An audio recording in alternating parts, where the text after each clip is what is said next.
Here comes old school. This is Old School Queenies Couples Podcast. Oh yeah. And I got a new hot topic for you every week. Yeah.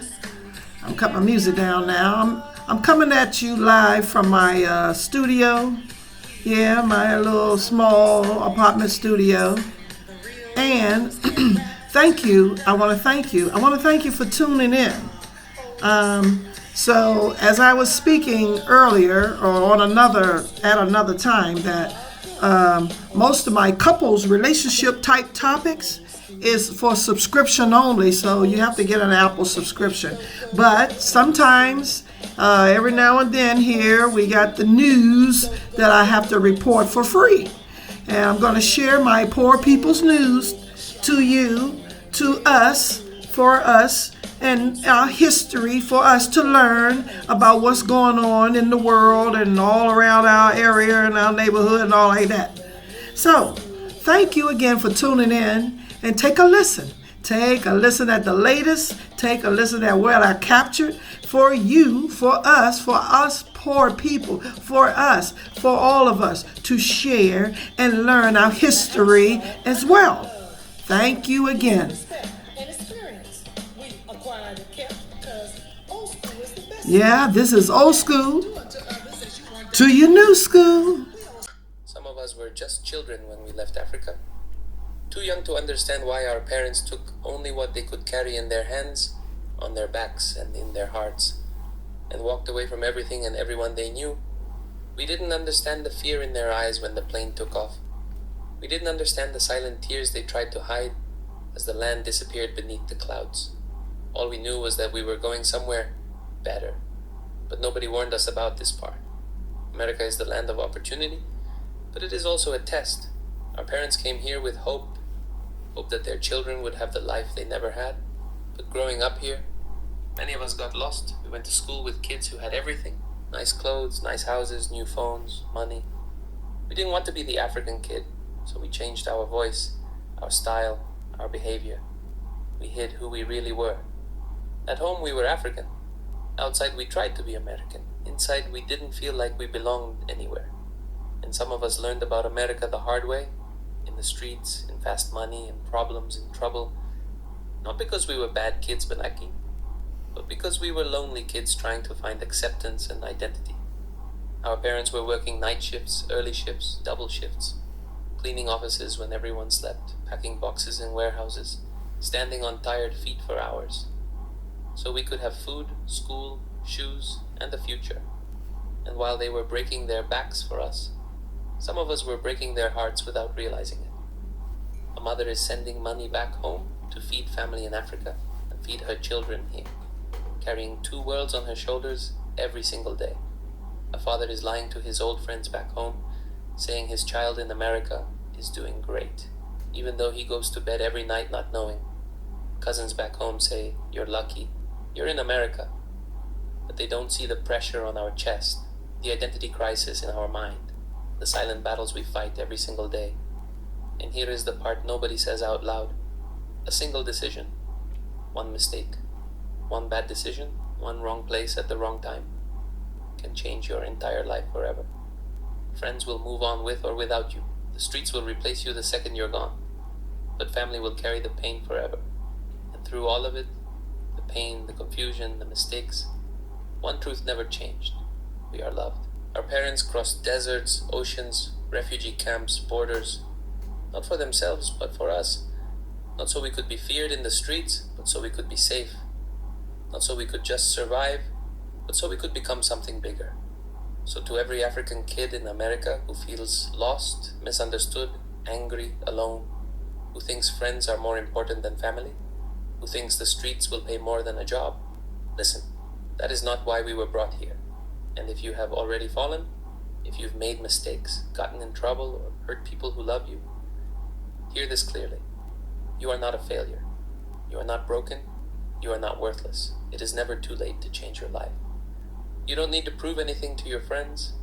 You only need to prove something to yourself. No matter how far you've gone, You can always come back to your family, to your purpose, to the real you. The streets do not define you. Your mistakes do not define you. What defines you is who you choose to become from this moment forward. Thank you. They didn't forget to teach you about money. They chose not to. Because the moment you understand money, you stop being easy to control. Let me tell you why school never taught you about money.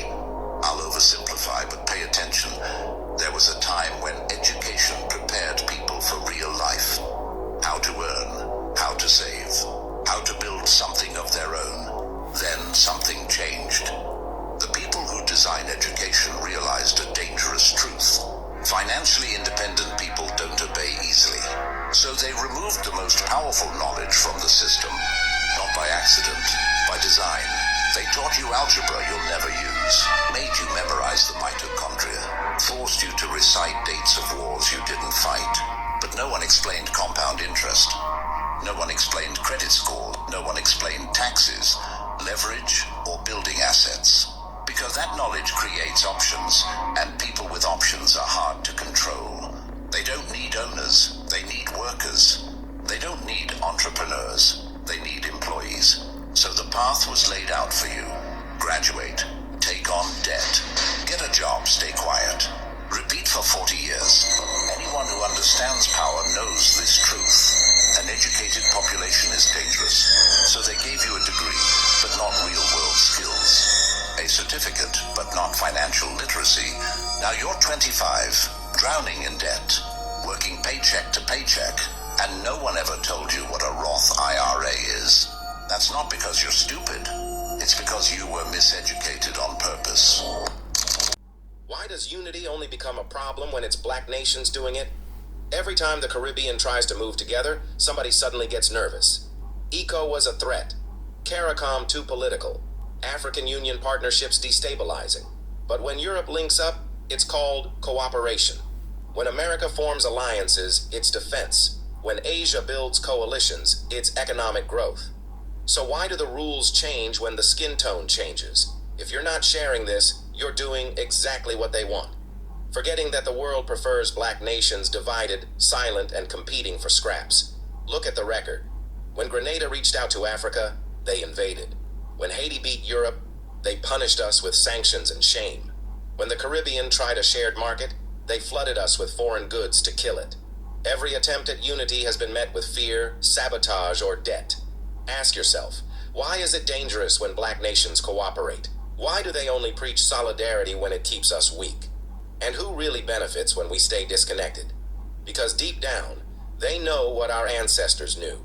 If the Caribbean and Africa ever fully unite, the global balance shifts forever. Comment your flag. Should black nations build their own alliances without asking the world for approval? Share this if you know. Power isn't given. It's built together. See, this is where your Constitution comes from. These are the people who wrote the Constitution. See, the Constitution used to be called the Magna Carta. It was written in 1215. That's when it was written. AD. That's when it was written. When they lied to you and tell you James Madison sat down and wrote the Constitution like he was so intelligent, that's a lie. That's a lie. No, they got it from the Magna Carta. That's where they got it from. And it was written by a melanated man. When they tell you the Declaration of Independence, Thomas Jefferson, which was raping indigenous women, and Benjamin Franklin, they sat down and wrote it. No, they didn't. The Bill of Rights, all that came from Europe. The Constitution, where you get taxed and all of that stuff, all of that came from the Magna Carta, written in 1212. Look it up. Magda Carter. Look it up, and you'll see for yourself. Like these people was brilliant. They came here to kill and destroy and set up shop. Kill your people and then build over their stuff. And the people who they put in front of us, most of them people be foreigners. With the exception of like Jesse Jackson. Jesse Jackson was a Cherokee Indian. Is a Cherokee Indian. And then, see, when it's people like Jesse Jackson and these other indigenous people, they only let them live a certain amount of time. But Sidney Poitier was a Jamaican, and he lived to be close to 100. See, what they do for them, they're not going to do for you, because you are superior. And because you don't want to walk in your calling, they walk over you. Because you don't want to walk in your calling. You want to play the victim instead of saying, no, this is our shit. And see, a lot of these people that you see out here talking, a lot of these people you see in the Pan-African movement and other movements that talk against us, saying that we are indigenous, a lot of them is foreigners. A lot of them, they're not, and I'm gonna tell you this too, they have infiltrated themselves in our families. All right, that was a lady's perspective on the history of our Constitution and all her speculations, and she feels that she did the right research. Okay, so let's continue. I got some news now from China on our cars, these electric cars that China is making and pushing all over. Come on now with the China news. Is banning petrol diesel cars by the year 2027. That's next year. Watch this video. China has gone so far. What are we missing here? A lot of it starts with leadership and policy making. My belief is that China has seen this as the way of the future. So, for instance, they say they will ban petrol cars by 2027. If you set that at a country leadership level, what happens? It trickles all the way down. Your car manufacturers, your battery manufacturers. Then they put other little policy incentives in investing in battery technology. Look at BYD as such a good example, that car company which has now come here to the UK. They just hit the market and nobody saw it coming, and now they are manufacturing a phenomenal car. But the next gen battery is incredible. It will be able to go 1,000 miles and charge in 5 minutes. When I tell you that Chinese leadership is visionary leadership, I mean it. Whatever China is producing today, all these electric cars you see today, they didn't just start yesterday to start producing these. There's been careful planning. There's been investment into their universities. There's been investments, deliberate investments into their banks to make sure that entrepreneurs are getting the startup cash to start these ventures into renewable energy, things like batteries, robotics, AI. They planned this long time ago. Our Western leaders, what are they doing? They're busy investing into oil pipelines in the 21st century, so when they know so well that fuel is on the way out of the market. Can you believe it? Do you know that governments that invested into pipelines 60 years ago are still paying on that investment? These are very expensive investments that were necessary. They made sense in the 20s, 1930s, 1940s, 1960s, because the whole world was being run by fuel. But it has taken us only 20 years only, to reduce our reliance on fossil fuels from 100% to about 60% today. Because electric cars, electric batteries, electric motors have taken over in so many areas. Locomotives, automotives, airplanes, electric motors have taken over. We are down to 60% reliance on fossil fuels in 20 years. And yet our leaders are busy overthrowing governments because of oil. Do you see why the West is struggling economically? Leadership in the West has lost it. They have lost direction. The world has changed. The world has evolved. You remember, we came from the caves as humans, from the Stone Age, and we're here. We were just in the Iron Age about 200 years ago. Now we're in the information age, from the 21st century going forward. And our leaders are stuck in the fossil fuel, the Iron Age. They're still thinking about reviving the coal mines. China is getting rid of all cars powered by fuel by 2027, next year that is. And they said this long time ago in the 2000s. This is how smart Chinese leadership is. China has just done something that is set to change the global economic landscape for a very long time. And if you are not paying attention to what is happening right now, one day you may wake up asking yourself how we arrived at a completely different world without anyone clearly explaining it to you. We are talking about a decision that the United States had been watching with concern for decades, a move that strategists in Washington had anticipated for years, and China finally carried it out. It sold U.S. Treasury bonds in very large amounts. Now, I know that for many of you this may sound like boring financial language, like something that only matters to bankers on Wall Street or officials at the Treasury Department. But let me be absolutely clear with you. What just happened is far more important than any recent election, any political speech, or any newspaper headline you have seen in recent months. This is a major shift in the foundations of global economic power, and its effects are going to influence your life, your job, your savings, and your future, whether you choose to follow it or not. Let me explain exactly what this means and why you should pay close attention. For more than 50 years, since Richard Nixon ended the gold standard in 1971, the United States has operated under a system that I and many other critical economists have called the exorbitant privilege of the dollar. This is not a balanced system, and it is not a system based purely on merit. It is a system built on a very large structural advantage that allows the United States to live far beyond its means, while much of the rest of the world carries a significant part of the cost. This is how it works. The United States prints dollars. Those dollars are accepted globally as the world's reserve currency, which means all countries need dollars to trade with each other, to buy oil, to build reserves, and to protect themselves during crises. And because the world needs dollars, the United States can issue this currency without facing immediate and obvious consequences. It is like having a money printer in your basement while all your neighbors agree to accept that money as valid payment. No matter how much you print, no matter how careless you are with your personal finances, you can always create more money, and someone will accept it because everyone depends on that system. Now imagine that one day your biggest neighbor, the one with the most successful business in the area, the one who has been accepting your printed money for decades, suddenly says, "You know what? I do not want your money anymore. I am going to use something else. I will use gold. I will use my own currency. I will trade directly with other neighbors without going through you." That is essentially what China has just done, and the implications are truly enormous. But to really understand why this matters so much, we need to go deeper into how this system works and why it is not sustainable over time.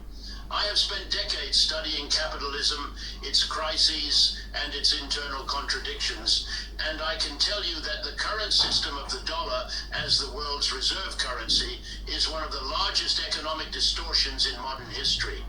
It allows the United States, a country that represents less than 5% of the world's population, to consume close to 25% of the planet's resources. How is this possible? Because the United States can finance massive trade deficits year after year, decade after decade, simply by issuing more dollars or selling more dollar-denominated debt that other countries buy. Think about it this way. If you and I spent more than we earned every month, eventually our credit cards would be maxed out, banks would stop lending to us, and we would face serious financial trouble. China has just done something that is set to change the global economic landscape for a very long time. All right. You heard China news on the electric cars, and they is kicking the USA, America aside. They don't need their money no more. Oh, yeah. And Africa, here we go. Here's Africa news. I think they're going to be following suit. We're going to follow suit do like China do. Hey. All right, let's take a listen for some African news now.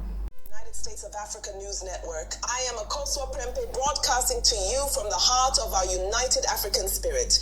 Today, we bring you a powerful and historic moment from Burkina Faso, an event that showcases pride, sovereignty, industrial strength, and the unstoppable will of a people rising to take full control of their destiny. We take you to the official inauguration of SN Brafaso, a national brewery reborn from the ashes of a 20-year shutdown, revived through determination, sacrifice, and the revolutionary vision of Comrade Captain Ibrahim Traoré, President of Faso and Head of State. This ceremony is more than an industrial launch. It is a declaration of victory against dependency, against imperialist monopolies, and against all forces that once tried to suffocate Burkina Faso's economic ambitions. Today, factories are opening across the nation.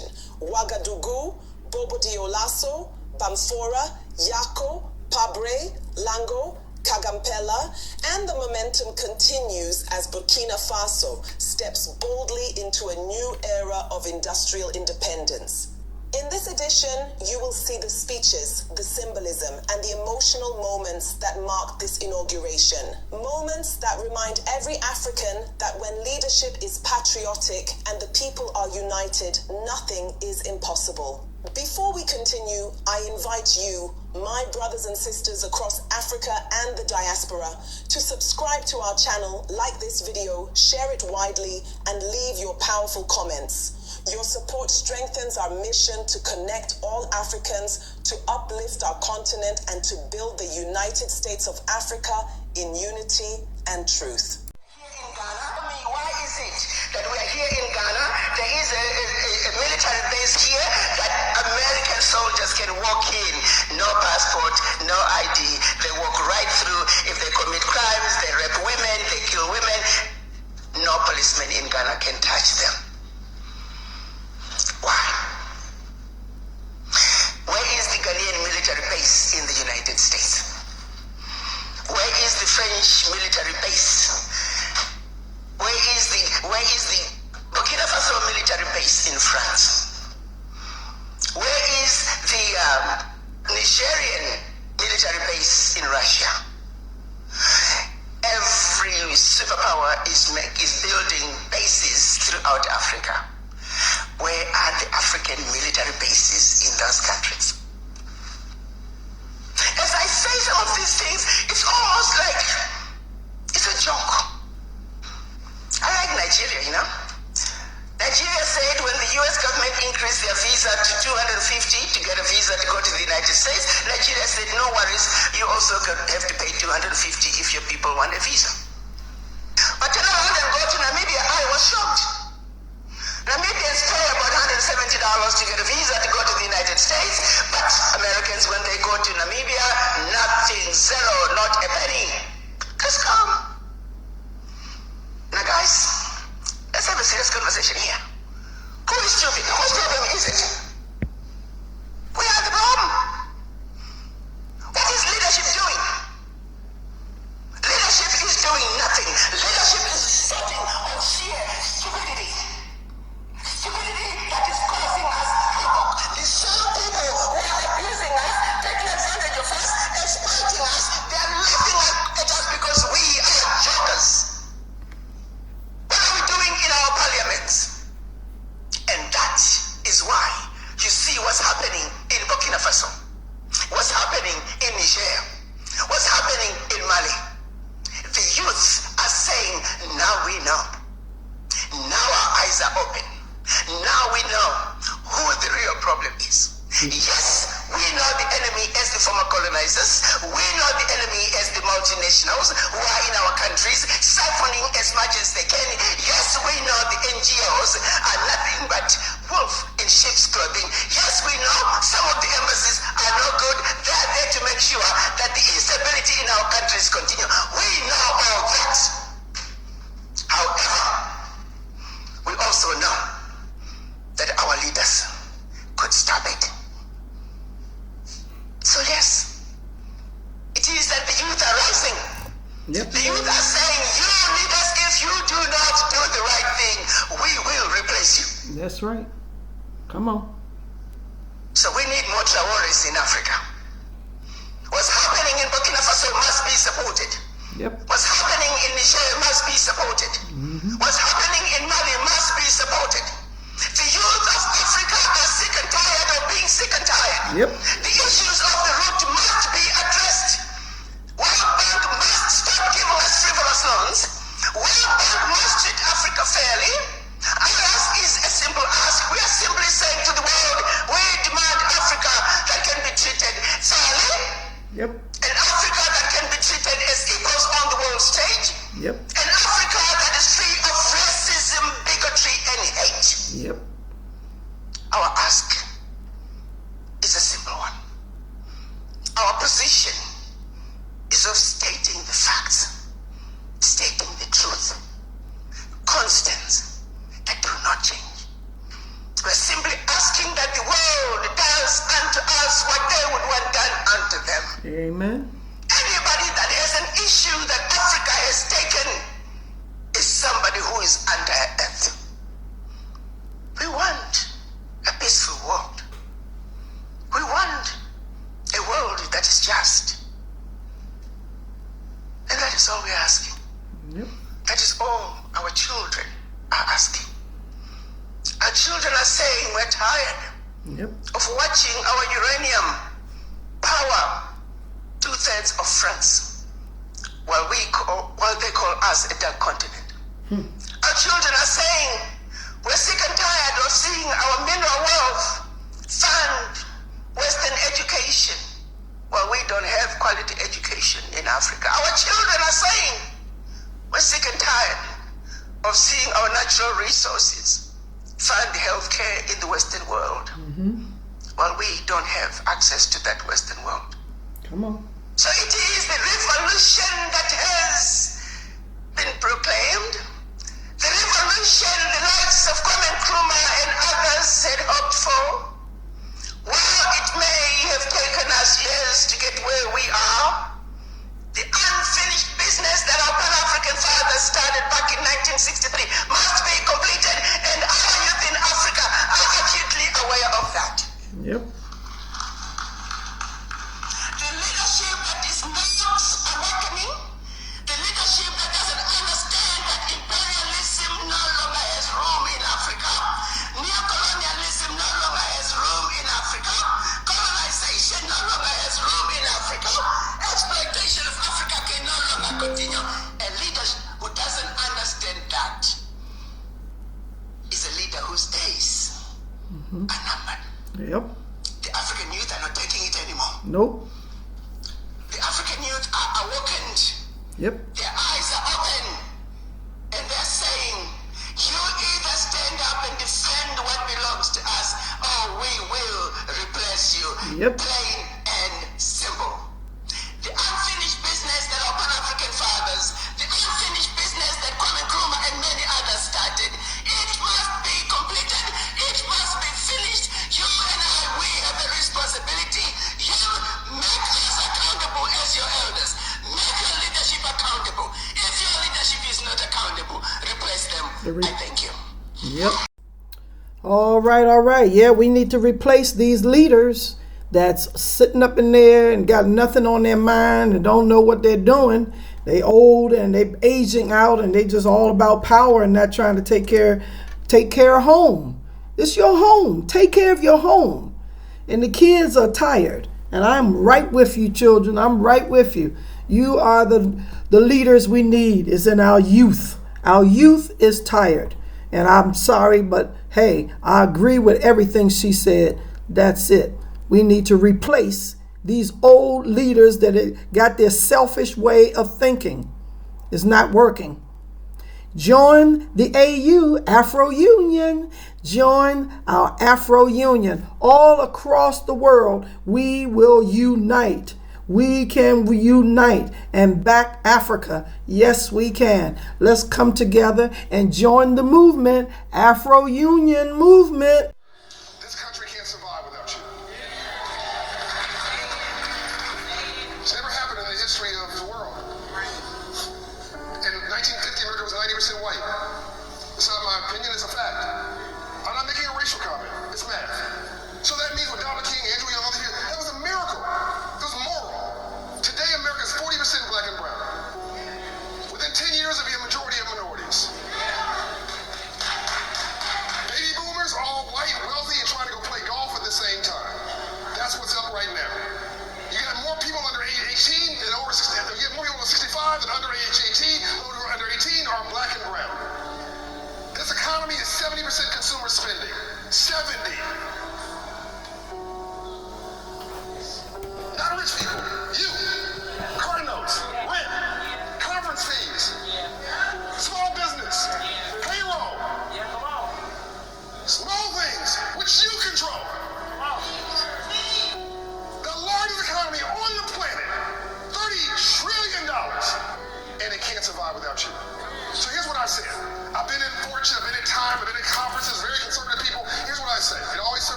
That's number one thing I'm saying. Number two, there's not enough college-educated, successful white men to drive GDP, gross domestic product, for the next 20 years. It's mathematically impossible. So unless you want to be speaking Chinese, Mandarin in the next 20 years,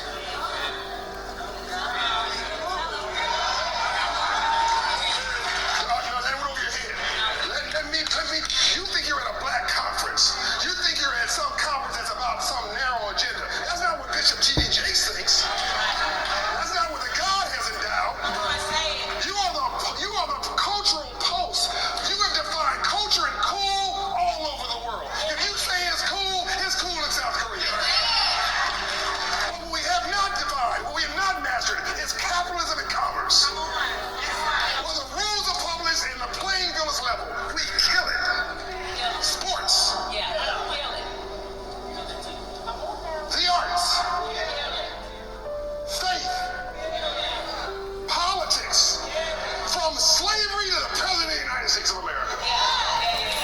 Where the rules are published and the playing field is level, we kill it. No one gave us anything. We went and took it. Playing by the rules. Wishing everybody else well. So what happens if you turn your attention to capitalism and free enterprise? And you don't just say Black Lives Matter, Black Capitalists Matter. Hear me. And hear me. I'm the president of Burkina Faso, and what I'm going to tell you isn't just another boring political story. It's about how one angry speech started a revolution that's changing all of Africa. But here's the crazy part. It all started with a message that might not even be real. Listen to this. A few days ago, people started talking about a message. They said it came from Benjamin, the leader of Israel. The message warned African leaders to do what we say or else. Now here's the twist. I don't even care if he really said it or not. Just thinking that someone could threaten a whole continent made me so mad that I had to do something. You see, that message showed something really bad. It showed that some people still think Africa is full of weak countries that will do whatever big powers tell them to do. Well, I have news for anyone who thinks that. Those days are over, and they're never coming back. But before I tell you what happened next, let me explain why this matters to everyone watching, no matter where you live. What happened wasn't just about one African leader getting mad. It was about the moment when a whole continent said, we've had enough, to hundreds of years of being pushed around. It happened in our capital city, where reporters filled up a big room, cameras were rolling, and everyone could feel that something big was about to happen. They thought I would give a boring, polite speech like most politicians do. What they got instead was like an earthquake made of words that shook the whole world. I walked up to speak without any written speech because when you're telling the truth that's been burning inside you for years, you don't need notes. You just need to be brave. When I looked at those cameras, I knew I wasn't just talking to the people in that room. I was talking to every African who had ever been told to shut up and obey, to every leader who had been pressured to sell out their people, to every young person who dreamed of a truly free Africa. Here's what happened next, and trust me, the whole world's reaction will blow your mind. I looked right into that camera and said words that millions of people would share within hours. We are no longer colonies. We are free countries. If any foreign leader thinks they can scare Africa into doing what they want, they are very wrong. The room went completely quiet. You could hear everyone holding their breath because they knew they were seeing something that had never happened before. But I wasn't done, not even close. I leaned forward and said what became the most famous line. Let me make this very clear to you, Mr. Burkina Faso doesn't take orders from Israel. We don't take orders from America. We don't take orders from anyone who thinks they can buy us or bomb us into doing what they want. Then I said the words that shocked governments all over the world. If you mess with one of us, you mess with all of us. Africa is not yours to threaten. Now here's where this story gets absolutely amazing. Within minutes after my speech ended, something incredible started happening. The video didn't just become popular, it became a battle cry for the whole continent. Young people in Mali started sharing clips everywhere. Farmers in Niger watched it on their phones and felt proud like they hadn't in years. Students in Guinea translated it into their local languages. People in South Africa turned my words into protest songs. But the real shock came from other African leaders. My friend Colonel Goita in Mali didn't just share the video, he added his own message saying he agreed with me. The president of Guinea publicly said he supported me.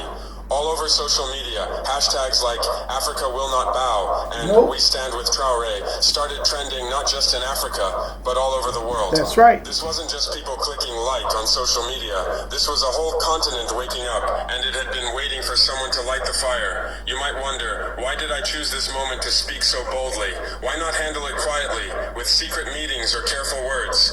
Here's the hard truth that many people don't want to admit. Those gentle ways have failed Africa for over 60 years. Since we became independent countries, we've tried playing by everyone else's rules. We wrote polite letters while other countries stole our gold and oil. We went to meetings where they talked to us like we were children. We signed papers that made foreign companies rich while our people stayed poor. We stayed quiet while they put military bases on our land without asking our people.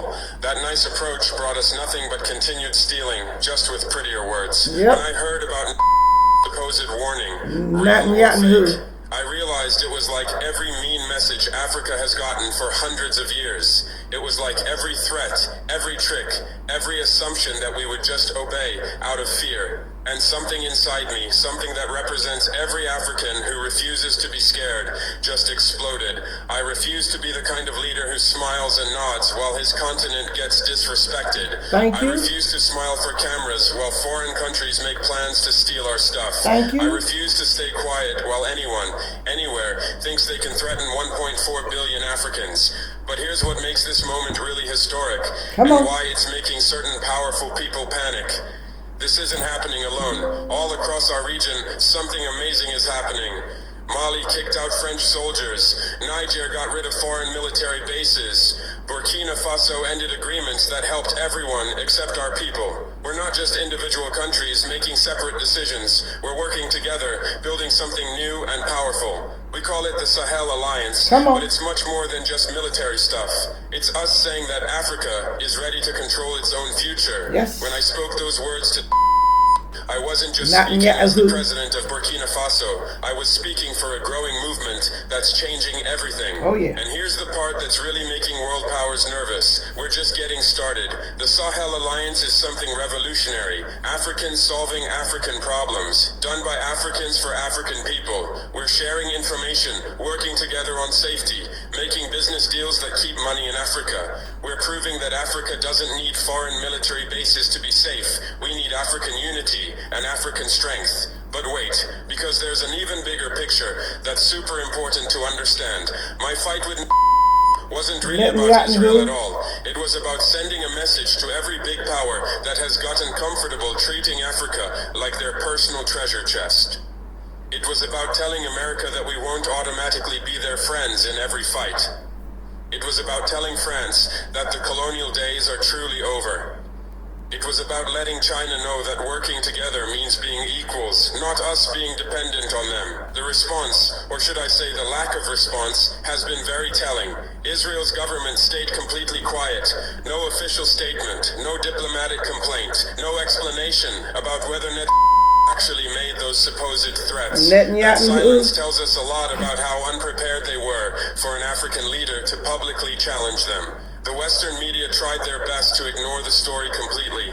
Why? Because it doesn't fit their story of Africa as a continent that needs saving or managing. They prefer stories about African leaders who bow down, give in, and ask for permission. They don't know how to handle African leaders who stand tall and speak with power.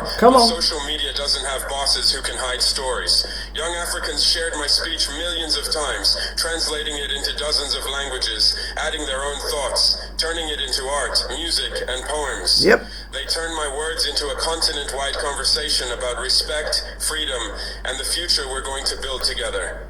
Here's what's really amazing about this moment in history. I never tried to become a symbol of African resistance. I'm just a soldier from Burkina Faso who thinks his people deserve respect. But when I see messages coming in from all over the continent, from young people who say my words gave them hope, from old people who say I reminded them of the independence leaders they once followed, from mothers who say they're proud to be African again, I understand this is bigger than just me. This is about remembering who we are and taking back who we're supposed to be. Yes. We are the children of the pharaohs who built pyramids that still amaze the world today. We come from the Mali Empire, which was so rich it crashed gold markets in other countries. We are the heirs of Queen Nzinga, who fought off colonizers for decades. We carry the legacy of great leaders like Patrice Lumumba and Thomas Sankara, who died rather than sell out their people. For too long, we've been told to forget this great history, to be grateful for whatever scraps the world gives us. But that time is ending, and it's ending right now. Oh, yeah. As Captain Ibrahim Traore, I'm the president of Burkina Faso. Hey, listen, y'all. These big bad bullies, you know, that Israel, Netanyahu bullying him and President Trump. Both of them trying to run around and threaten people. Look at here now. They better watch it. We need to back it on up. Now we're going to protect Ibrahim and all the other. This is a movement that we're going to protect what we have right now. You have to protect. Join the union. This is Afro Union. Hey, we're not taking it bullying from Israel, and we ain't taking no bullying from USA. Oh, no, not today. Ghana is a true Pan-Africanist. He has asked his soldiers to go to Jamaica to help rebuild the country. Jamaica is currently going through a lot because of the destruction caused by Hurricane Melissa. Many people have been displaced, infrastructure has been destroyed, and the country is experiencing a lot. The president of Ghana a few weeks ago sent relief items not only to Jamaica but to Sudan and Cuba as well. And this time he is asking his military guys, the 48th Engineers Regiment of the Ghana Armed Forces. These are guys who are experts in engineering, in masonry, and in carpentry. They are to go to Jamaica to build makeshift shelter for people who have been displaced by Hurricane Melissa. The president has also called on his fellow African presidents to support not only Jamaica but Cuba as well. I have seen people make ignorant comments or pass ignorant comments such as Ghana is not self-sufficient. Why should the president send the military to Jamaica to help rebuild Jamaica? Guys, we are talking about destruction. We are talking about a natural disaster. When a natural disaster happens, people need immediate support. They need relief, before they can start rebuilding themselves. You need to provide support to them. You need to help them stand on their feet or get back on their feet. And we shouldn't always be at the receiving end. As Africans, I don't know why a lot of us have the mindset or the mentality of always receiving but not giving. Let's talk about Cuba. Probably a lot of you don't know the history, but Cuba, since the time of Fidel Castro, has been supporting the African continent for a very long time. And in many countries, you have Cuban doctors who travel all the way from Cuba to different parts of Africa to provide health services. We also have countries who send their medical students to Cuba to go study medicine. So if Cuba is going through a disaster, I think it is right for Africa to send support to Cuba. And this is exactly the message the president of Ghana, John Dramani Mahama, is sending across. He is doing this by showing the way. A few weeks ago, he sent relief items, mattresses, cocoa products, rice, and so many other items. He sent products, he sent relief items. And now he's sending his military guys to go help rebuild Jamaica. He is a true Pan-Africanist. Pan-Africanism is not just an identity. You ought to walk the talk, and he's showing us the way. And as I said, this man's reign will be successful. His reign will be successful. The ancestors will always keep blessing him. We are not in control. Look at the entire banking sector and the entire banking ecosystem. If you want to move money, it is SWIFT. I think SWIFT is incorporated in Switzerland. Little Switzerland. Switzerland. If I want to move money from South Africa to Nairobi, the Federal Bank of South Africa will ask many questions, and then I'll provide a SWIFT number. Then the intermediary bank will be in New York, not in Mozambique, in New York. If it is going to Europe, it is IBAN. We are not in control. Not in control of our money. We are not in. Okay, now listen to this news about the election that happened in Uganda. Check this out. Check this news report out on the Uganda election. Uganda's army chief has apologized to the United States after accusing its embassy in Kampala of helping opposition leader Bobi Wine evade authorities. Posting on social media on Friday, Muhoozi Kainerugaba announced that the army was suspending all cooperation with the US Embassy. But an hour later, he deleted the post and said he'd been fed with wrong information. Bobi Wine has been in hiding since the presidential election earlier this month, when he lost to Kainerugaba's father, Yoweri Muselveni. Muselveni was re-elected to a 7th term, a result Wine called blatant theft. Last week, Kainerugaba threatened to hunt down and kill Wine, boasting that his forces had killed 30 of his supporters and arrested 2,000 more since the election. Wine's wife was assaulted by soldiers during a raid on her home last week, but Wine remains defiant. In his own post on social media on Monday, Wine said the whole army is looking for one person, that they have failed to find me. That means they're not as strong as they tell you. The exchanges between Wine and Kainerugaba have raised tensions after the election, with many Ugandans worried that an attack on Wine could trigger unrest. And it should trigger unrest. Yeah, I mean, what is wrong with this old man Muselveni in Uganda? This is 7th term. He need to give it up.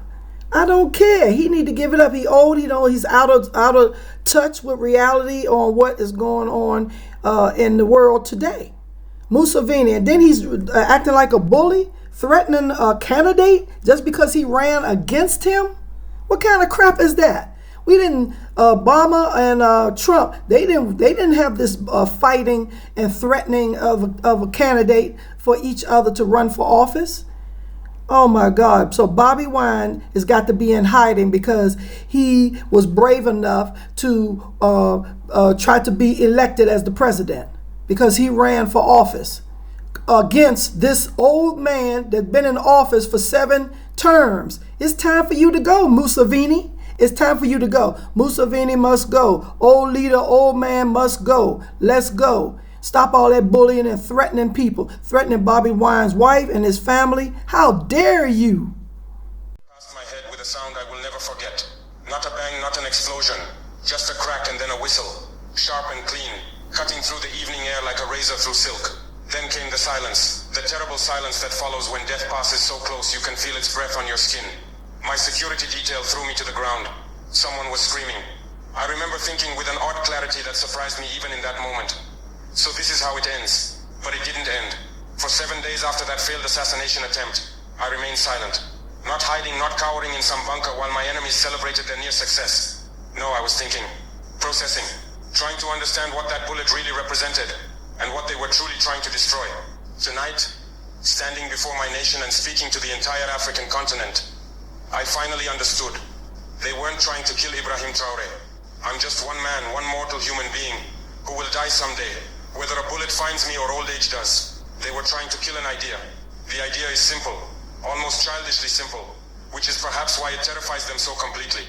Africa can be free. Africa deserves dignity.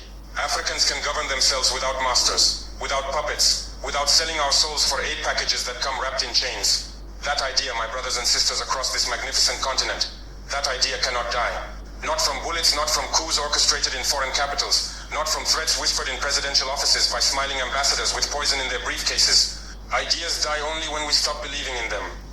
When we surrender to the comfortable lie that things will never change, that Africa's destiny is to be the world's beggar, the global charity case, the continent that provides raw materials for other people's wealth. I am here to tell you that I have not surrendered, and neither should you. This is not the first time they've tried this. The pattern is old, worn smooth by repetition. They killed Patrice Lumumba in Congo, a visionary who committed the unforgivable sin of saying that Congo's wealth belongs to Congolese people. They tortured him, murdered him, and then tried to erase him from history as if he had never existed. They killed Thomas Sankara right here in our region on October 15th, 1987. The man who renamed our country Burkina Faso, land of upright people. The man who proved that Africa could be honest, could be clean, could serve its people instead of foreign interests. They shot him down like a dog and installed a puppet in his place. Any African leader who refuses to play the game, who refuses to open his country's vault to foreign corporations, who dares to say our resources belong to us, they eliminate him. The methods evolve with the times. Sometimes it's a bullet, sometimes a coup, sometimes character assassination in newspapers whose editorial boards sit thousands of miles from Africa. Sometimes it's economic strangulation disguised as sanctions or credit downgrades. But the goal never changes. Remove the leader who will not obey. 7 days ago, they tried to add my name to that blood-soaked list. Here is the truth we don't like to admit. The uncomfortable reality that keeps me awake at night. They cannot succeed without help. They cannot exploit us without Africans who open the door and welcome them in with open arms. Look at our continent with honest eyes. We are the richest in natural resources. The Democratic Republic of Congo alone sits on $34 trillion worth of minerals. 34 trillion. Let that number sink in. And yet Congolese children go hungry, while their country's wealth enriches corporations in New York, London, and Beijing. Why? Because leaders chose power over people. Because they became looters on an industrial scale, stuffing Swiss bank accounts, while their people drank contaminated water and died from preventable diseases. There is a disease in African politics, what Professor PLO Lumumba calls a loss of political hygiene. And I must ask myself every single day, am I immune to this disease, or will I too become infected? Because here is the terrible truth about power.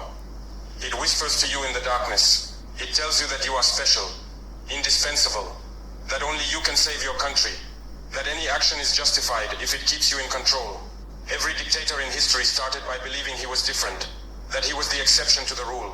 Every corrupt leader began by telling himself just this once, just for security, just to maintain stability. Small compromises become bigger ones. One arrested journalist becomes hundreds. One stolen dollar becomes millions. One broken promise becomes a broken nation. This is how the disease spreads, slow and insidious, until you wake up one day and realize you've become exactly what you fought against. Let me tell you about 3 moments that define who I am. 3 tests that every African leader faces. 3 temptations that determine whether we serve our people or betray them. 2 weeks after I took office, still drunk on the excitement of revolution, my security chiefs came with a list of names. These people are plotting against you, they said, sliding the paper across my desk. Opposition leaders, journalists, activists. We must arrest them now. Strike hard, strike fast, show strength. I looked at the list. Some were legitimate critics with reasonable concerns about my policies. Others were simply people my officers didn't like, thorns in their sides from the old regime. This is not the time for softness. My security chief insisted, his voice hard. If we don't act, they will organize against us. They will undo everything we've worked for. This was the first temptation, to rule by fear, to silence dissent, to choose control over freedom. That night I could not sleep. I paced my office for hours. That list on my desk staring at me like an accusation. What if they're right? I thought. What if mercy is weakness? What if I'm being naive, a fool who will be overthrown by the very people he refused to arrest? For one moment, just one terrible moment, I reached for my phone to call my security chief and say, do it. Arrest them all. My hand was on the phone. My finger hovered over the call button. And then I stopped. I thought, this is what the old regime did. This is what we overthrew. If I arrest people for speech, for organizing, for criticizing me, I become exactly what I fought against. The revolution dies the moment we start jailing our critics. So I said no. My officers were furious. Some walked out in disgust, convinced I was weak, that I wouldn't last 6 months. But I met with some of those people on the list instead. And you know what I discovered? Most weren't plotting against me at all. They had legitimate concerns about policies. They wanted to help, not destroy. By listening instead of arresting, I made allies instead of enemies. 4 months later, an ambassador from a powerful nation came to my office. He arrived with a beautiful smile and an even more beautiful offer. We want to normalize relations, he said smoothly. We can provide military aid, economic support, diplomatic recognition. We can help you develop Burkina Faso. It sounded good. God knows we need development. Our people need schools, hospitals, roads, jobs. Our infrastructure infrastructure is crumbling. Our hospitals lack basic supplies. Our children study in overcrowded classrooms with broken chairs and no books. Of course, he continued, his smile never wavering. We would expect certain understandings. You would moderate your rhetoric about colonial relationships. You would allow our companies continued access to your resources under favorable terms. You would show cooperation on international issues. This was the second temptation, to accept help at the cost of sovereignty, to sell out disguised as pragmatism. After he left, I sat alone in my office for 3 hours. I thought about our crumbling hospitals where mothers give birth on floors because there aren't enough beds. I thought about our children in classrooms, so crowded they sit 3 to a desk. I thought about our roads full of potholes that swallow cars whole during rainy season. The money he offered could fix all of that. The partnership could bring development, investment, progress. For one night, one long terrible night, I almost called him back. I almost said yes. I even wrote the speech I would give to you. We must be pragmatic. We must accept help. We can work within the system to change it. The speech is still in my drawer.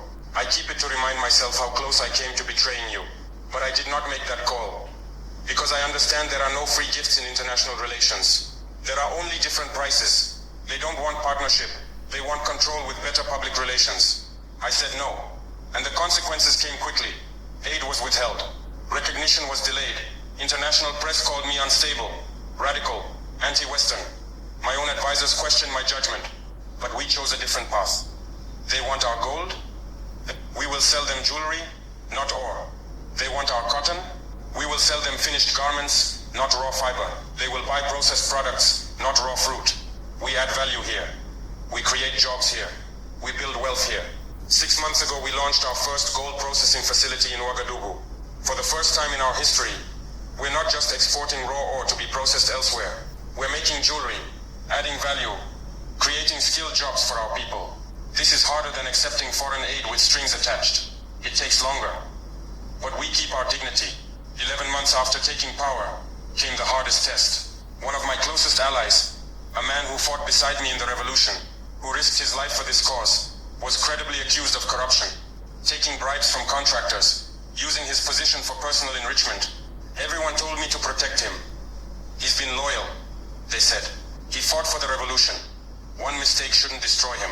If you abandon him, others will lose faith in your loyalty. This was the third temptation, to choose friendship over justice, to protect the corrupt because they are ours. That night, after I confronted him and heard him admit what he'd done and beg me to overlook it, I broke down. I sat at my desk and wept. Not for show, not for politics. I wept because I was about to destroy a friendship with a man I loved like a brother. I almost changed my mind. The bullet whispered past my head with a sound I will never forget. Not a bang, not an explosion.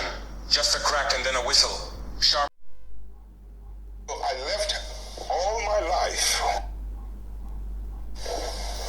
until I left all my life together with that of my wife until I left office, schooling officer, and until I left office in the year 2000. I never had a foreign account. Never. The CIA, the German intelligence, British MI5, your Italians, the French, all of you go and look into every bank account. And to tell the world whether my wife and I ever had $1, 1 penny anywhere in any bank in any part of the world before I left office. I never did. Interestingly, and it never occurred to me, I had no desire for it. The only time it struck me that I needed foreign money was when my wife was ill. And it was a situation we could not deal in my country, in Ghana. You know, and we looked for the most affordable place, which was in a university in Europe. That was the first time I suddenly realized how naked I was in terms of, I couldn't even save my wife's life, a very noble lady who had been through trying times with me. That's when I started calling around the world, friends, can you help, etc. So having no account, oh, by the way, before I left office, we knew she was going to have this operation, so we had even put a little money aside. I think it was about $22,000 it was going to cost us. My wife is asthmatic, and over the years, it has developed its side effects, both in her intestines and other complicated places. So it was going to be quite an expensive this thing. And you listen to me carefully. I was looking around the world. Can anybody help me? It's not for myself. I have no account. This is the address of the hospital. This is how much it's going to cost. I mean, it was the most shocking, painful experience I'd been across, that I could hardly get any assistance early enough. My government, who knew, the new government who had taken over from me, who knew I needed help and that we had made preparations, refused. On the last day before we were to leave, she was supposed to be on the operation table on the 22nd of a certain month. 2 days before, that's when I got a letter from the president's office, a 3-page letter, conditions I had to fill, a whole lot of rubbish. We got a ticket, we flew to London. This president, or this man who was a president who had been in office for almost 20 years, 10 years, 18 plus whatever it is, 8 plus another 2, almost 19, 20 years. I had no dollar account anywhere, and I had to stop in London to borrow money from someone so that I could go and do my wife's operation. You listen to me carefully. About 8,000, to take care of her needs, etc., into the hotel. 22,000 it was going to cost us, either dollars or euro. I think it was dollars, into the hospital. When the operation, after a while, I had to leave and go back to Ghana and left her. Here's the shocking part of it. After the operation was done, on borrowed money, people don't believe it, but it's true. On borrowed money, when the operation was done, she was discharged into the hotel so that she could be brought in once in a while, for checkup, a review. Can you believe that when the driver of the embassy under the new government informed the ambassador that I have to take Mrs. Rawlings, for a review, the ambassador said no. In Switzerland, the Ghanaian ambassador, it happened in Switzerland, said no. The driver was so shocked, he put the embassy car key on the table, went and used his own personal car to go and drive my wife to the hospital for the review. This is the kind of vicious petty-mindedness that you can sometimes run in parts of the world. In terms of my relationship with this character that, your Western powers or the Western powers have promoted, and they are trying to sanitize his image as if he's the cleanest, finest head of state in Africa.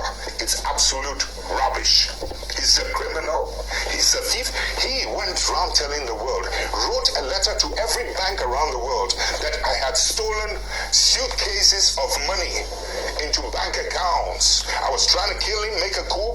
I had stolen 19 cars, etc. All of them were false. I will not tell you something that the bank, it took 3 months for me to be able to open a bank account through somebody. Finally, when the bank manager was going to open that account for me, do you know what he told his Swiss friend? You can come and do it. Every day he goes there. Is it open? Is it open? Is it open? Finally, after 3 months, the man told my friend that he is one of the few African heads of state who does not own a foreign account. You can now come and open the account for him. I mean, the point I'm trying to make is, look at the difficulty I had from my own government, from outside. But then the other side of it is that to be so mean that not even the driver could send my wife for a review. That ambassador, for being so, he was so mean, the government withdrew every protocol facility as a former head of state. I have to carry my own suitcases, never mind. They even tried to get Swiss Air not to give me protocol. And Swissy told them, hey, you don't do that. They try to campaign with other governments. Don't give this man protocol facility, etc. And yet, I'm supposed to have been the man who turned the situation around in Ghana, in West Africa. You know, so in effect, what I'm trying to say is that we've had a pretty rough time, but the more you show hatred towards your opposition, sometimes towards us, the more you get promoted in some parts of the world. It's not healthy. I mean, we must begin to stop treating oppositions and ourselves as enemies. We must begin to rather engage in constructive relationship, constructive criticism. You just heard from former President Jerry Rawlings of Ghana. He served for 8 years back in the 2000. So, yeah, and the bullying he's talking about was from the president that came after him, which was, what was his name? He was in the NPP party, how they bully and steal and lied. You know, the president that probably stole the election, his re-election. So it's just crazy how you men is fighting with each other when you're supposed to be all one brothers. We're all one, and we can unite. We can't unite if we got one person jealous of the other. And then why would you mistreat Rawlings? He's a president, and then you come behind him to become a president, and then you gonna come and after him and lie on him and tell lies like that? It's crazy. It's dumb. Once you treat people like God for too long, they begin to think that they are gods. People in position of leadership must always be reminded, you are not the best of us. History has no shortage of monsters who started well. If you look at Hitler in his early days, perhaps he was not the Hitler that we ended up with. If you look at Mussolini, perhaps it is not the Mussolini that we started with. If you look at Attila the Hun, perhaps it is not Attila the Hun that we started with. If you look at Idi Amin in Uganda, the Amin we started with is not the Amin we ended up with. If you look at Robert Gabriel Mugabe, the Mugabe that we started with is not the Mugabe that we ended up with. So let us be slow to canonize people. Once you treat of an African, if you should see the convoy of an African minister, not a president, I'm not touching the president. The presidents are in a different world. The African minister. The African minister will never queue. Oh, he's anathemic. Oh, the African minister is a demigod. Demigod. For Africa. The African counselor in your rural home, when they go to churches, not even if it is not their denomination, they saunter to the front seats.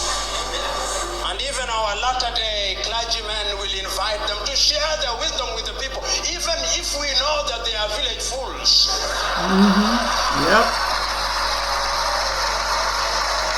What happens is that it appears that the electorate has allowed the so-called leader, because many of them are misleaders, to remain in their positions of power and to acquire as much as they can, on the understanding that periodically their loot will be shared with them.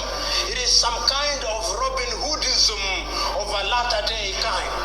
And this Robin Hood kind of politics is a little bit different, at least from my understanding. Robin Hood robbed the rich in order to share with the poor. But our latter-day African Robin Hoods are in the business of robbing from the poor in order to give a pittance to the very poor.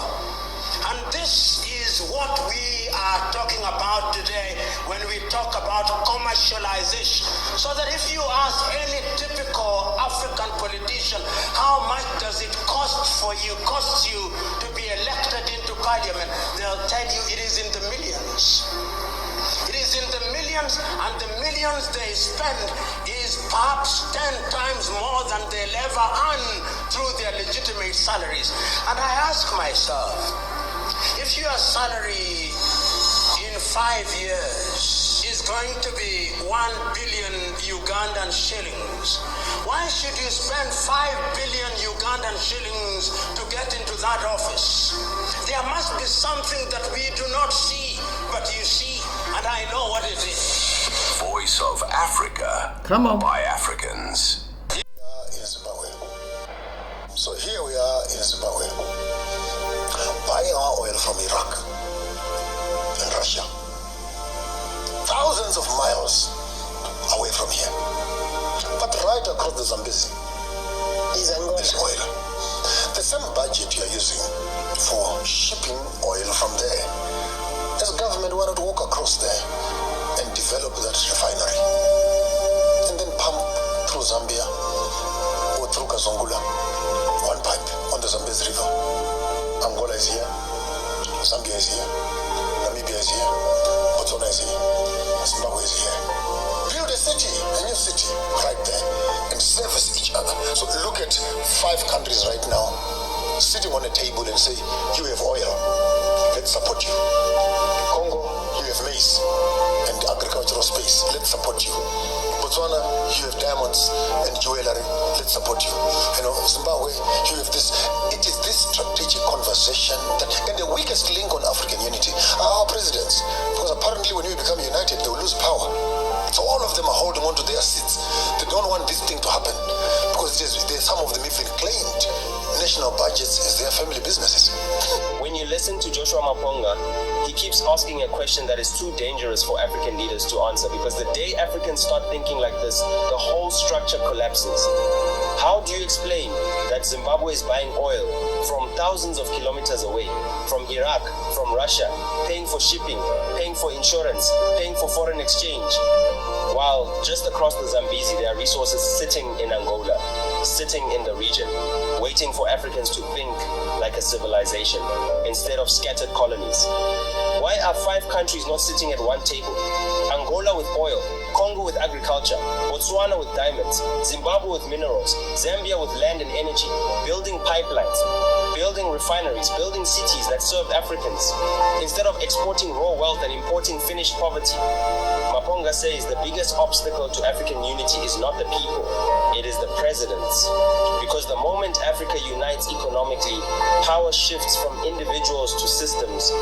And many of them are not leaders of nations, they are managers of territories, protecting borders that were never designed to develop us but to divide us. And so instead of building pipelines, they build empires around themselves, turning national budgets into family businesses. Because a united Africa threatens the very structure that keeps them in power. All right, let's hear some sports news, man. I'm telling you, it's just crazy. But the World Cup. Let's hear this news about the World Cup. What's going on here? Donald Trump threatening people, and now we got some cancellations on some games. This is crazy. Several 4 nations banned, 75 countries shut out. Europe threatening to walk away. This is the 2026 World Cup, and it's falling apart before a single ball is kicked. I'm looking at something that should be impossible. The biggest sporting event on the planet 5 months out, and governments are openly discussing whether to boycott. Not fans, governments. We're not talking about minor players here. Germany, the Netherlands, the United Kingdom, countries that have sent teams to every World Cup for decades, are now asking if they should even show up. And here's what nobody's talking about. This didn't start with a policy announcement or a diplomatic cable. It started with a trophy. A golden trophy handed to one man at the Kennedy Center in Washington. While the world watched the World Cup draw on December 5th, reports are now confirming that moment, that ceremony, set off a chain reaction nobody saw coming. But wait, it gets worse. Because while that trophy was being presented, while officials were celebrating what was supposed to be the biggest World Cup in history, behind the scenes, The State Department was already drafting documents that would bar millions of fans from entering the United States. Documents that would turn qualification into a cruel joke for 4 national teams.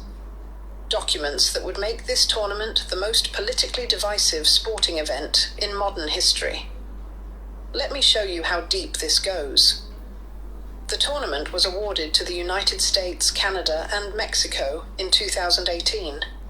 8 years of preparation, billions in infrastructure, stadiums ready, 78 matches scheduled on American soil, including the final in New Jersey. Everything was set. Everything was perfect. And then January happened on January 14th. Just weeks ago, Washington announced it was suspending immigrant visa processing from 75 countries indefinitely. 8 of those countries have qualified teams: Brazil, Colombia, Egypt, Ghana, Jordan, Morocco, Tunisia, Uruguay. Fans who had already bought tickets, booked flights, planned trips around their teams, suddenly faced a wall. Official statements claimed tourist visas weren't affected, but families spending thousands of dollars aren't taking chances with vague assurances. Now, what I'm about to show you changes the whole picture. This isn't just about visa paperwork. 4 nations face complete travel bans. Iran, the first team to qualify through Asian competition, can't send supporters to Seattle, New York, or anywhere in the United States. Their officials already boycotted the World Cup draw in Miami after being denied entry. Think about that. A qualified team unable to attend the ceremony where their matches were scheduled because the host country wouldn't let them in. But here's where it gets complicated. Haiti earned their spot for the first time in over 50 years. Generations waited for this. Their entire football history led to this moment. And every single one of their group stage matches is scheduled in the United States. Boston on June 13th against Scotland. 2 more on American soil. Their fans, their families, the people who believed when nobody else did. They're watching from outside, empty seats where celebration should be. The footage we're seeing from Port-au-Prince shows fans who know they'll never make it. The travel ban isn't temporary, it's indefinite. Senegal African champions qualified for their 3rd World Cup. Their opener against France at Matife Stadium in New Jersey on June 16th is one of the tournament's biggest matches. Thousands of supporters bought tickets months ago. They have match tickets. They have hotel reservations. They don't have visa clarity. Partial restrictions mean applications sit unanswered while departure dates approach. One supporter told reporters that attending the World Cup felt non-negotiable. The State Department had a different view. Wait, it gets worse. Ivory Coast, another African power, faces the same uncertainty. Their matches against Ecuador, Germany, and Colombia span multiple cities. Fans are being told to hope diplomatic relations improve by June. That's not a travel plan. That's a gamble. And families aren't gambling with their savings on maybe. This is the part that kept me up last night. FIFA tried to project confidence. They unveiled something called the FIFA Pass in November, promising priority visa appointments for fans with match tickets. They deployed 400 additional consular officers worldwide to handle demand. They released data showing 500 million ticket requests from all 201, 4 nations banned, 75 countries shut out. Europe threatening to walk away. This is the 2026 World Cup, and it's falling apart before a single ball is kicked. I'm looking at something that should be impossible. The biggest sporting event on the planet 5 months out, and governments are openly discussing whether to boycott. Not fans, governments. We're not talking about minor players here. Germany, the Netherlands, the United Kingdom, countries that have sent teams to every World Cup for decades, are now asking if they should even show up. And here's what nobody's talking about. This didn't start with a policy announcement or a diplomatic cable. It started with a trophy. A golden trophy handed to one man at the Kennedy Center in Washington. While the world watched the World Cup draw on December 5th, Africa is no longer a symbol. It is a partner, a sister, a homeland rising at the exact moment the Caribbean seeks new direction. This is why my message resonates. Because you know the Caribbean cannot rise alone, because Africa knows she cannot rise alone, because our unity is not new, it is ancient, interrupted only by violence and distance. The Black world is reconnecting, and the Caribbean is not just listening, the Caribbean is remembering. My brothers and sisters, let us speak honestly about leadership, because alliances are not built on dreams. They are built on decisions, and today, Jamaica stands at a political crossroads under Prime Minister Holness. The question before us is simple. Can Jamaica pivot? Can Jamaica take on a role that reshapes the entire Caribbean's future? Jamaica's position is unlike any other in the region. You have global cultural influence greater than nations 10 times your size. You have diplomatic respect across continents. You have a diaspora that holds real power in America, Canada, and the UK.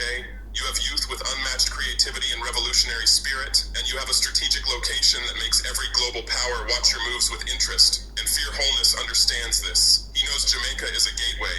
He knows Jamaica can either lead the Caribbean toward unity or keep the region bound to old dependencies.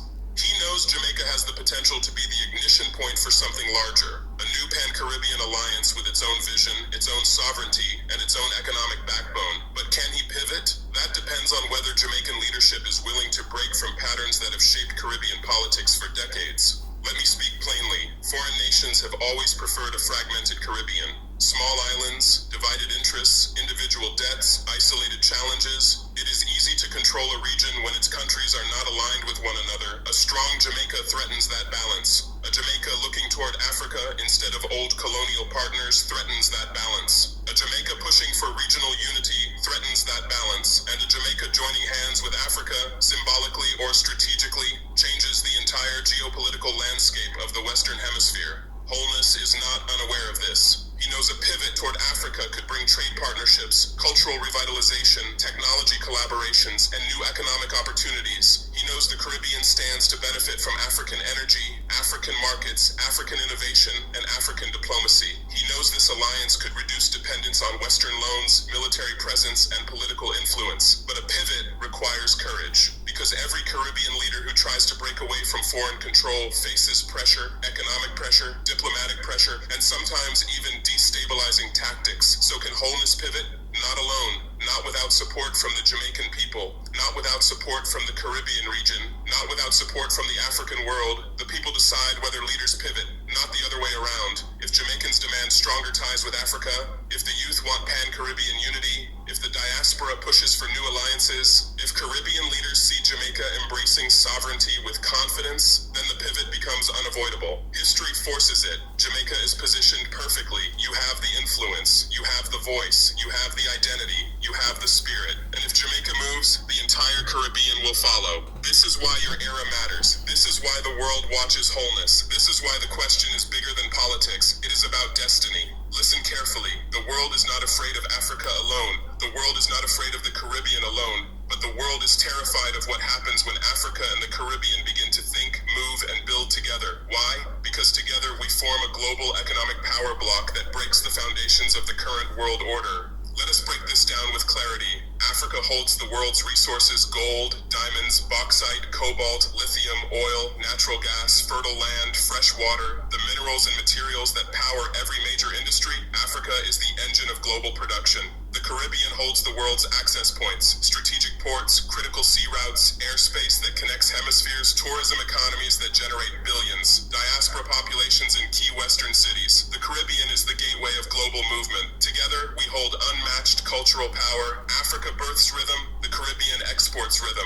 And the diaspora multiplies it across the earth. Our culture influences fashion, sports, entertainment, spirituality, food, language, and the global imagination. The diaspora holds the world's talent and spending power. African Americans alone generate over $1.6 trillion in annual spending power. Afro-Caribbeans and Afro-Latinos add hundreds of billions more. Black professionals dominate sports, music, entertainment, and emerging tech. We have labor, creativity, and innovation. Now imagine these four forces aligned. Imagine Imagine Africa's resources powering Caribbean development. Imagine Caribbean ports becoming gateways for African trade. Imagine diaspora capital funding African infrastructure, Caribbean tourism, and joint Pan-African technology hubs. Imagine new currencies built on African minerals circulating across the Caribbean islands. Imagine a Caribbean free from IMF dependency.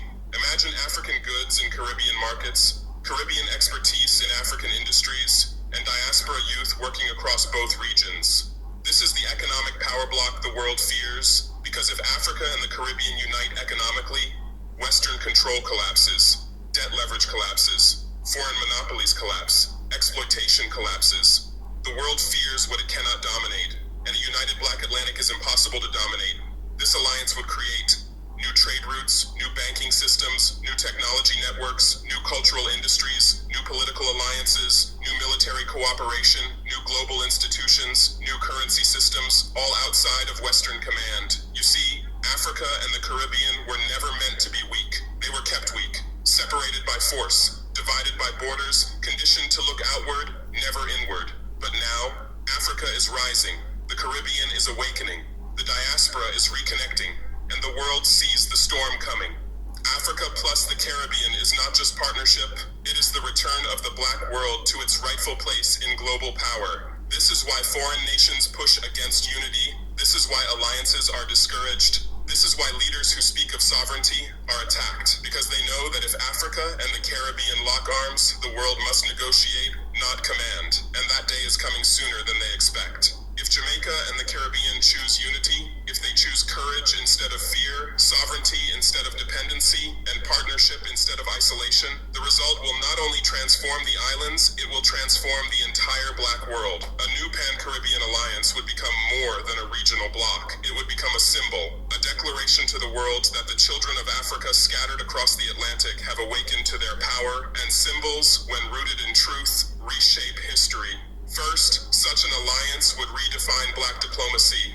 For the first time since the colonial era, the Caribbean would negotiate with the world on its own terms, backed by Africa's resources, Africa's markets, and Africa's rising global influence. Trade deals would no longer be dictated by foreign powers. Security partnerships would no longer be tools of dependency. Regional policies would reflect Caribbean interests, not external agendas. Second, it would reshape Black economics. A united Caribbean, supported by African partnership, would have access to cheaper imports, stronger exports, new energy sources, technological collaboration, and direct access to African agriculture, manufacturing, and finance. Tourism would no longer be the only lifeline. The Caribbean could diversify into tech, shipping, green energy, blockchain, and continental trade.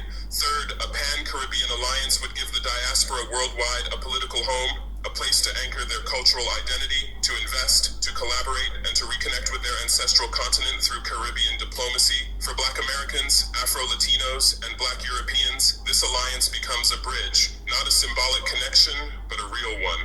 Economic, political, and spiritual force, this alliance becomes a counterweight to global power. The Black world has long existed as separate islands of influence. Africa rising in silence, the Caribbean resisting in silence, the diaspora fighting in silence. It is time. Black unity. Yes, Afro Union. It's time for Afro Union. It is time for Afro Union. We need to unite. Okay? And I say black out. Talking to my Black Americans, black out from all that shopping and all you. The dollar is in the purse. You have the power in your purse. And you can black out. Stop this shopping. Stop buying from buying all these foreign products. Yes, and especially at holiday time, you have the power. Show your power. Yes, it's on you young folks. Stop shopping. Black out and unite. This is Afro Union. Go with the movement. Are you with the movement? Let's get with the movement. This is our movement. Afro Union. Let's unite all across this world. It is time. It is time. They turned you against Black men by selling you fear disguised as standards. Because if you fear him, you'll never see who benefits from the distance. Yeah. They turned you against Black men by highlighting his mistakes but hiding the obstacles. A distorted picture is easier to hate than a full story. They turned you against Black men by making struggle look like incompetence. When you don't see the sabotage, the survivor looks like the problem. They turned you against black men by rewarding you every time you blamed him instead of the system. Attention became the bait, and division became the trap. They turned you against black men by turning your pain into content. The algorithm profits every time you lose faith in your own reflection. And they turned you against black men by convincing you he's the only man who must be perfect to be worthy. They turned you against black men by teaching you to expect protection from the very world that harms you. And when he can't fight every battle, they call him weak. Stop scrolling, click the link in bio, and download the 20 chapters of knowledge and awaken your DNA. Yes. Thank you, sisters.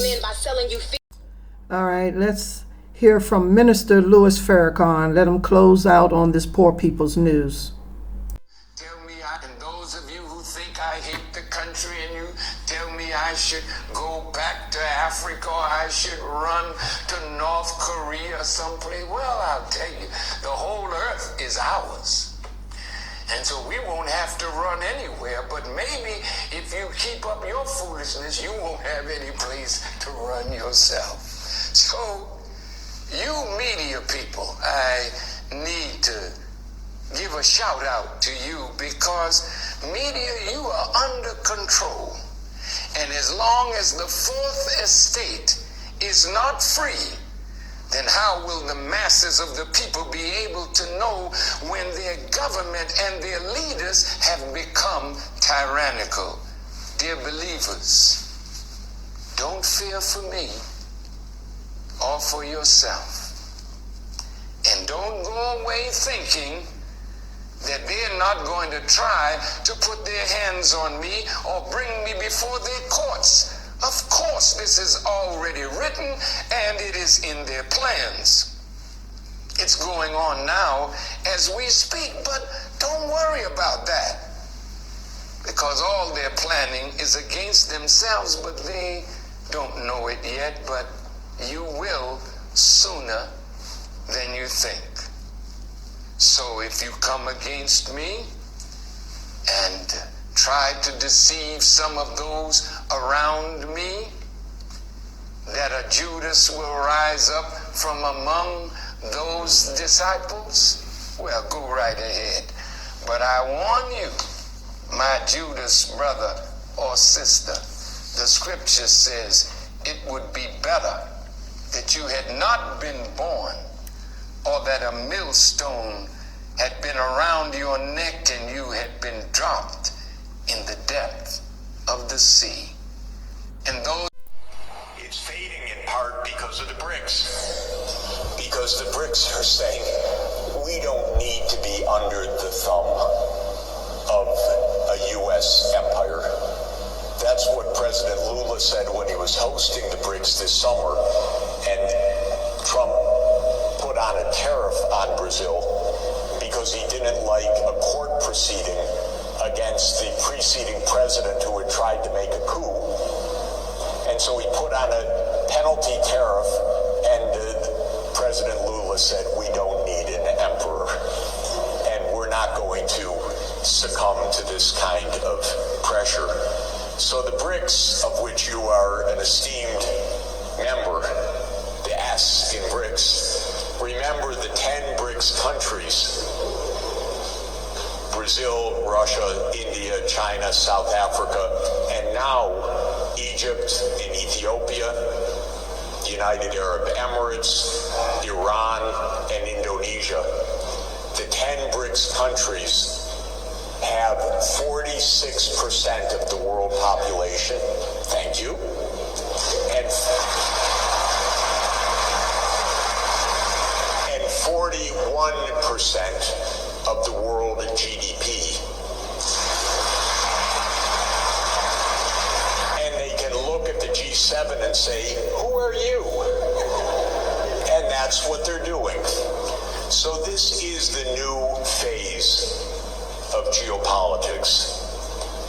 The world is not falling apart, but the US and Europe are having a tantrum. That's different. And the world is not fragmenting. The US is isolating itself. It doesn't even go to the parties anymore. It puts on tariffs. It says, you can't have our market. And the rest of the world says, okay, because your market's not so important for us. And Trump said, okay, we're going to punish you, China, for being so successful, by the way. We're going to put 100% tariff on you. And the next hour, China said, okay, we're putting 120% tariff on you. And then Trump said, okay, we're going to restrict any advanced chips going to you. And China said, okay, no rare earth magnets. And the U.S. within a half an hour said, we surrender.